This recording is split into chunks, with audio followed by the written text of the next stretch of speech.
Hey, Kristen.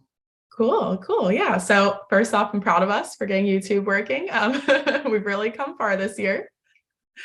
Cool. Yeah. So thank you all for joining us. Today, we're just going to quickly go over the Language Revitalization Accelerator applications. So the Language Revitalization Accelerator is a now annual cohort program that WikiTongues puts together. Each grant recipient receives $2,000 US. They also have access to the WikiTongues network, so linguists and other people on the advisory council, and then webinars and certain networking events throughout the year. This year, we'll be funding around 20 or up to 20 projects.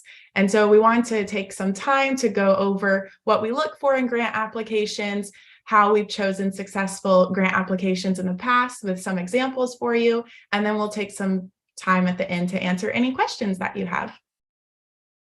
Cool. Do you want to kick us off, Daniel, and talk about what we look at from like a general top level perspective when we go through all the applications? Absolutely.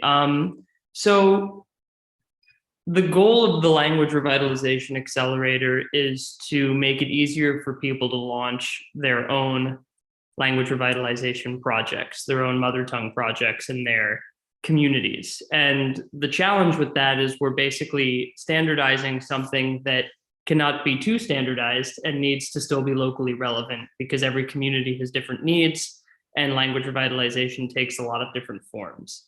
And so while we're kind of in the early stages of this program, one of the things that we're trying to do is make sure that each cohort has a certain geographical diversity, as well as an urban-rural diversity and a diversity of age, so that we're sure that our approach to language revitalization can apply to as many different kinds of people as possible and as many different contexts as possible. We also learn a lot from the people who we work with. And so the more different kinds of language revitalization projects we have in the accelerator, the better we can support people the following year. So even though we don't have an exact reserved number of slots for each continental region, we are trying to make sure that every year we have people from across Africa, across Europe, across Asia, the Pacific, the Americas. We want to make sure that we have a geographically diverse cohort. More specifically, when we're looking at a successful application, we're interested in projects that are framed in a long-term context, right? So one of the first questions is, what do you want for your language in 10 years? And the reason we ask that question is because language revitalization is generational and you are not going to revitalize your language in 1 year. What you can do, though, is have a vision for the next 10 years, which is a slice of a generation. And then that can be broken down into more bite-sized goals for 1 year, because the accelerator lasts 1 year, which is why the next question is, what do you want to do for your language between April 2023 and April 2024? And so projects that aren't trying to do a million things, but instead focus on one thing, tend to be more successful, and we can more confidently help someone who wants to do one thing. If you're trying to build a dictionary in your language, we can make sure to pair you with a linguist who works on lexical elicitation. However, I don't think that in the course of a year we can help you develop an orthography for your language, build a dictionary in your language, develop a grammar sketch for your language. You can't do everything.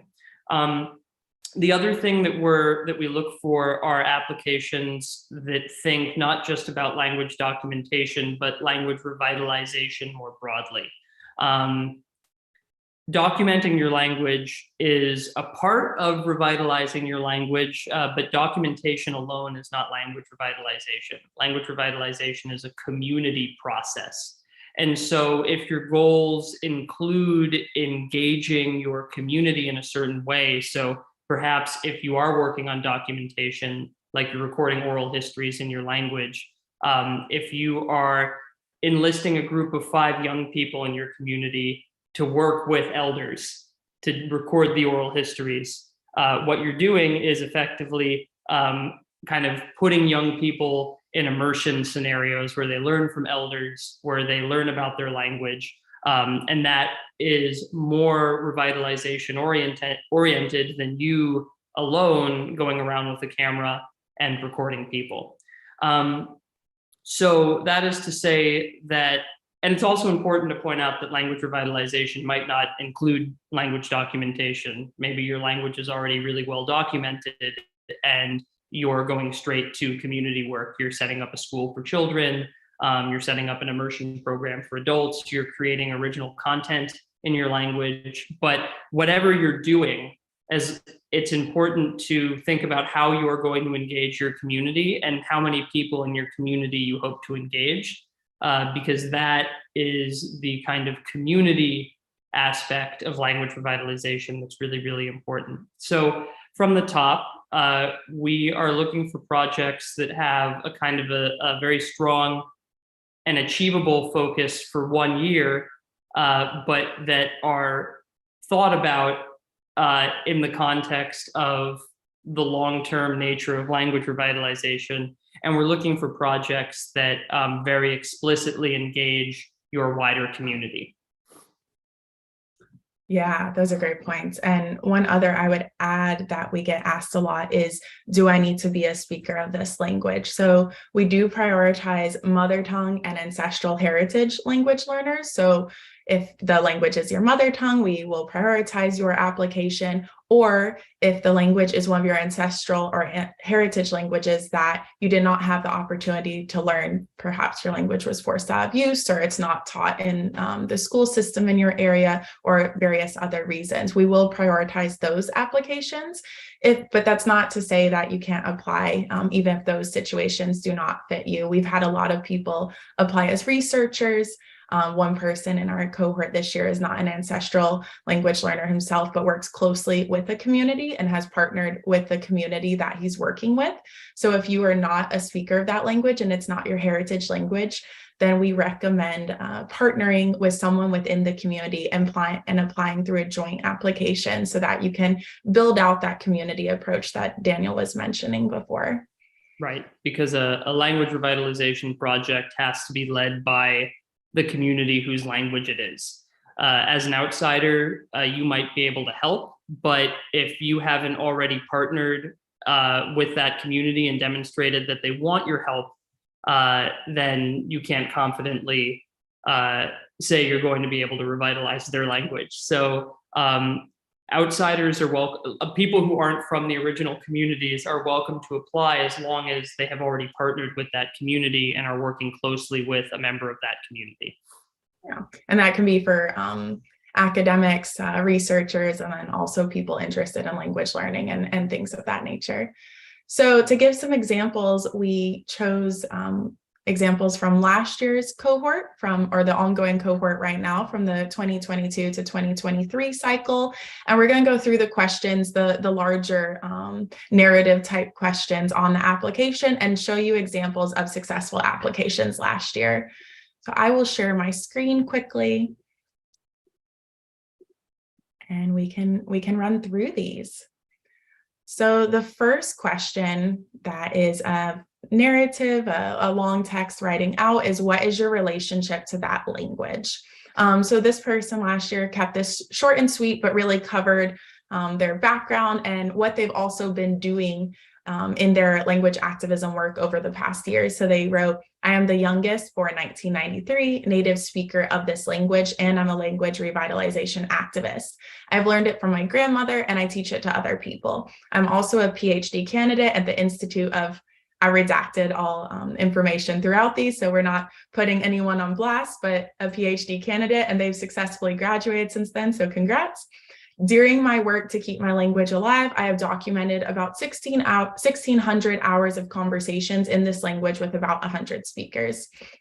So again, nice, concise, tells us about their relationship, a bit more about who they are. You know, it's an ancestral language, clearly, because they learned it from their grandmother, potentially a mother tongue. We know they're working with this at an academic level, and they've done their own activism and revitalization work already.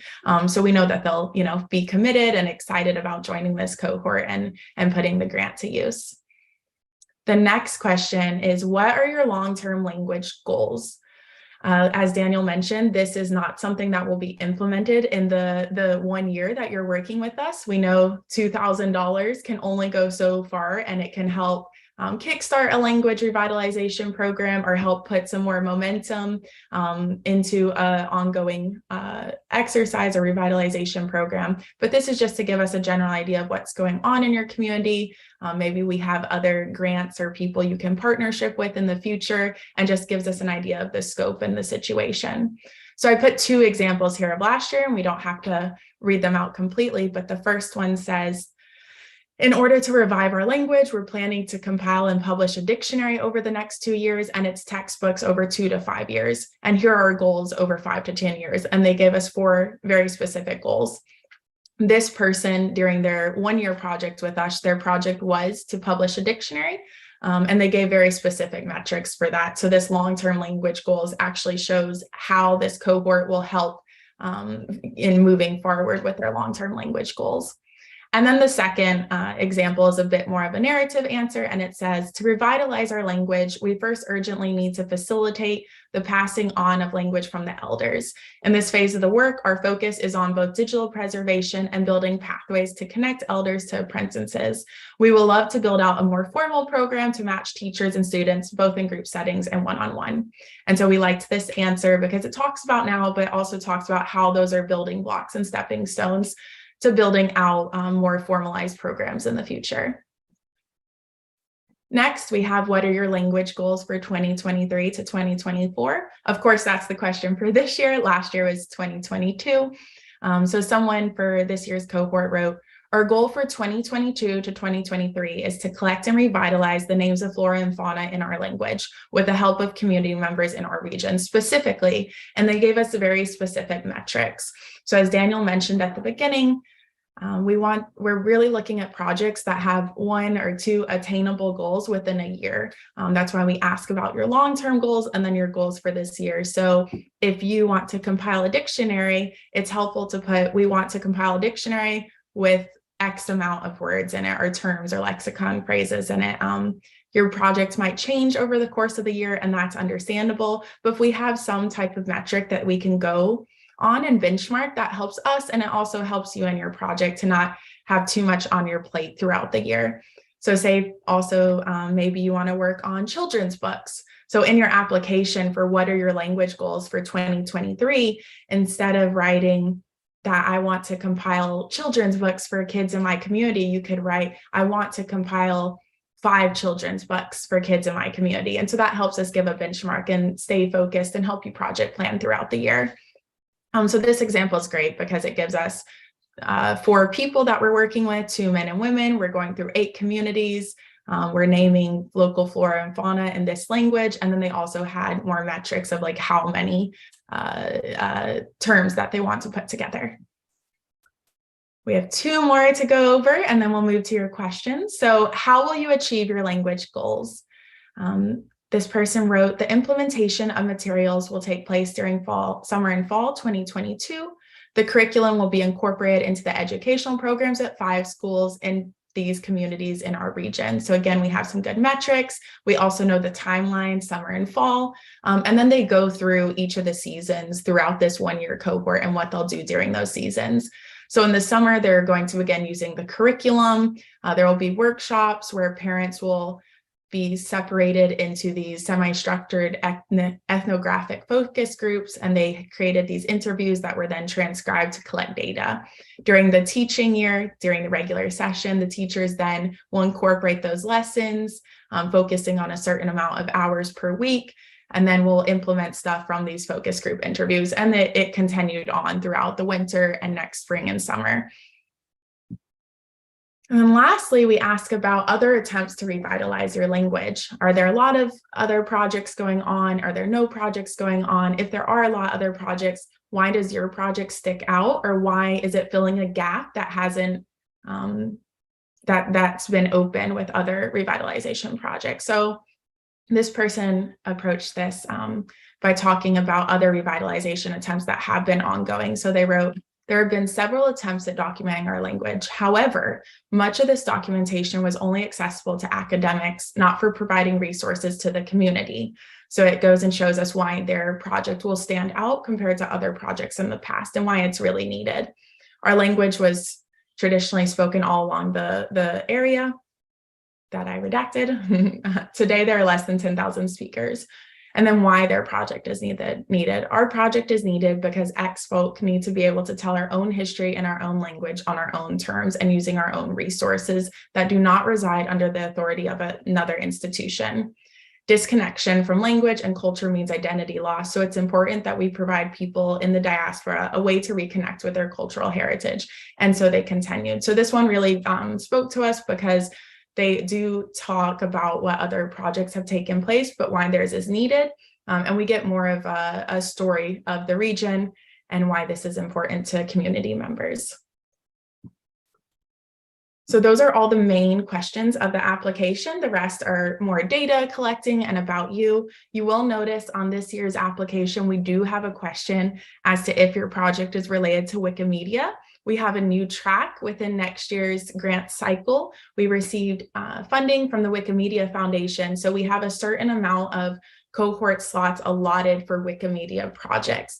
And that can be related to a few different areas of the Wikimedia Foundation. And so feel free to apply for Wikimedia specific projects this year. And one of the reasons we worked with the Wikimedia Foundation to start this track is last year we received a lot of applications for people who wanted to use Wikipedia and other Wikimedia Foundation platforms as language revitalization tools. So there were people who wanted to create a version of Wikipedia in their language. And this is a very kind of unique and specific approach to language revitalization that we wanted to be able to support, but it requires a certain specialized technical support that we didn't have last year, but that thankfully we will have this year. Yeah. Okay. I'm sure we've received a few questions on YouTube, but while I go check those, Daniel, we got a couple of questions on our Instagram account this morning. So I'll pass those over to you and then start checking our YouTube stream. So one of the questions was, will the cohort be available in other languages besides English? The cohort will be available primarily in English and Spanish this year. A certain basic level of English is good for being able to benefit fully from all of the resources that we provide. We're working on localizing this in more and more languages. So last year, this current cycle is available primarily in English. Next year will be in English and Spanish, and we're hoping the year after that we can add more languages. That said, this year we have a member of the cohort who does not speak English. One of her collaborators, a linguist working in her community, does, and they applied together. And they attend all of our cohort calls together. So it is not necessary to be fluent in English by any means. Some English proficiency will be helpful, but if someone else in your community is an English speaker, then that is fine. And we're going to be offering a good deal of Spanish language support this year. And in fact, if you go to the application page for the Language Revitalization Accelerator, as of yesterday, there is also a translation in Spanish, and you can now apply fully in Spanish as well. And we will do our best to subtitle this video in a few different languages so that more people have access to it. Yeah. And so if you know someone who's interested in applying or would be interested in applying, you believe, and they do not speak English, please still encourage them to apply. We will not turn down someone's application just because they don't speak English. They can even apply in different languages if they need to, if they don't feel comfortable writing out their answers in English, or they can partner with someone to write out those answers. We are very happy to have people of all languages to join our cohort, but we just won't be able to provide full translation in all the quarterly check-ins and things like that for certain languages, but we will do our best webinars, we will get subtitled. For example, last week we had a webinar for our current cohort members, and it was conducted in English, but some of our cohort members prefer to use Spanish or French. So we're currently captioning that video in Spanish and French, and it should be available next week so they can play it back and watch it. And we are going to start incorporate like some more live transcriptions and things like that. So there's some great technology to use with Zoom, but you will get benefit most from the cohort or be able to use all the facilities of the cohort if you do have a somewhat work or somewhat conversational level of English, but we will adapt as necessary and work with you so you can be a part of it. Yeah, and our long-term goal is to localize this in as many lingua francas as possible. So in an ideal world, we, be available in English, Spanish, French, Portuguese, Russian, Arabic, Indonesian, Swahili. But there are limitations on that as we grow. So we thank you for your patience. If English is a challenge for you, we are working on this and we'll improve this from year to year. Yeah, and we this past cohort, we really tried to go all in from the beginning and did not realize that live translating or live interpreting was more of a thing than we expected, especially in Zoom. So if anyone is very good at working live interpretation in Zoom, please reach out to us over email. I would love to talk to you about it and get tips on how to make that run smoothly and navigate that. So if anyone has done that before, please email us at hello@wikitongues, and I would love to have your advice and pick your brain with some questions. Yeah, so we've gotten some more questions. So someone wrote in our YouTube channel, as an example, so if I apply for this, I'd have a much better chance to work on Irish or Scots Gaelic as opposed to Manchu, since both of the former are ancestral and Manchu isn't. That really depends on what your relationship to Manchu is. If you are a linguist, for example, working closely with a member of the Manchu community, who wants to revitalize their language and you're there to support and help them, you might actually have a better chance applying for Manchu than Scottish Gaelic or Irish, depending on what you want to do with Scottish Gaelic or Irish. So it really depends. Again, what's important is a relationship to the community, whether that means it's your ancestral language, or you are working closely with someone whose ancestral language it is, right? And then also the uniqueness of your project. So I think one of the challenges that you might have in applying for Irish is that this is a language that obviously needs support, but it's also a language that has a lot of active revitalization projects, including a national government that supports it, right? So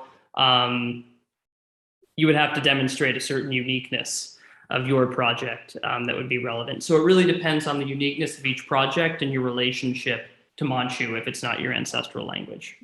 But the answer is no, not necessarily.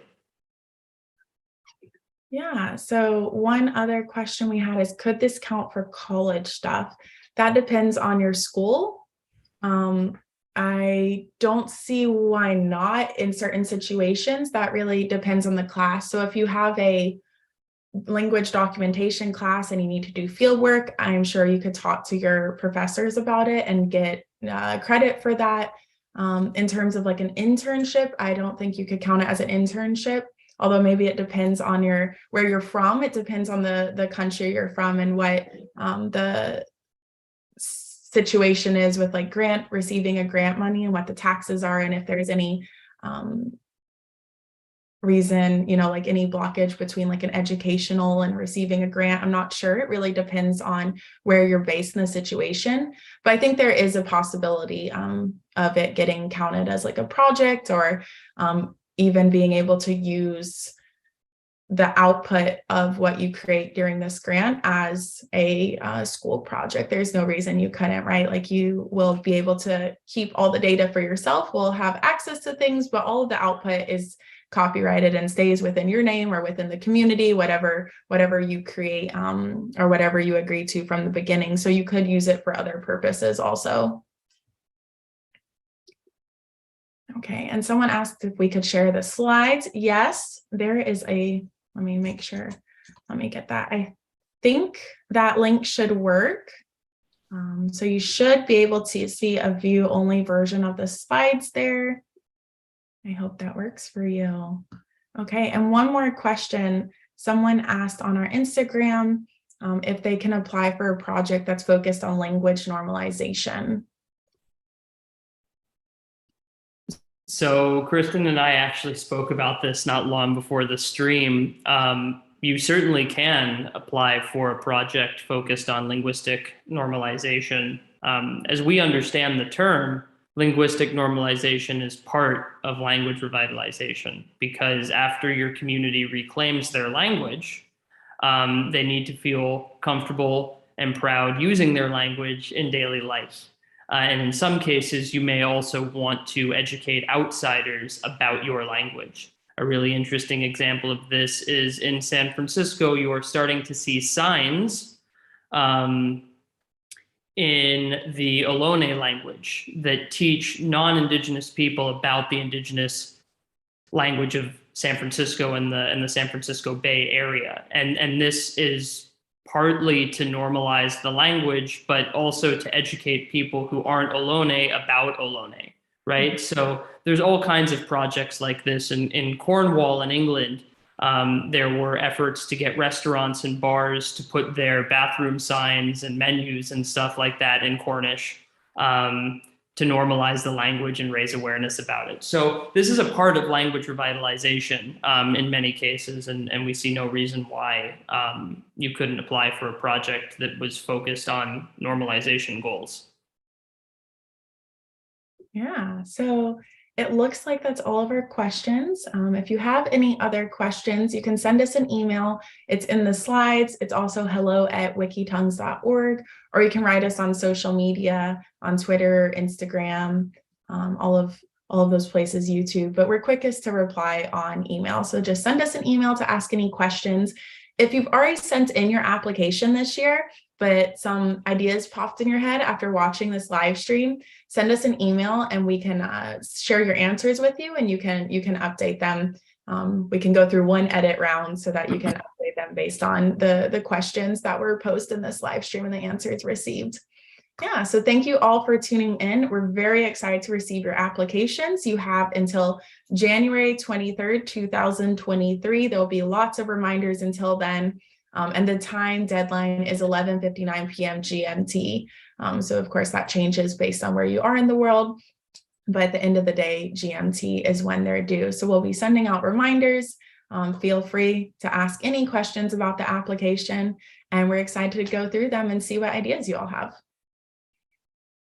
Fantastic. Thank you, everyone. Or in one of my ancestral languages, Yiddish, Shanam Dunk. Kiitos.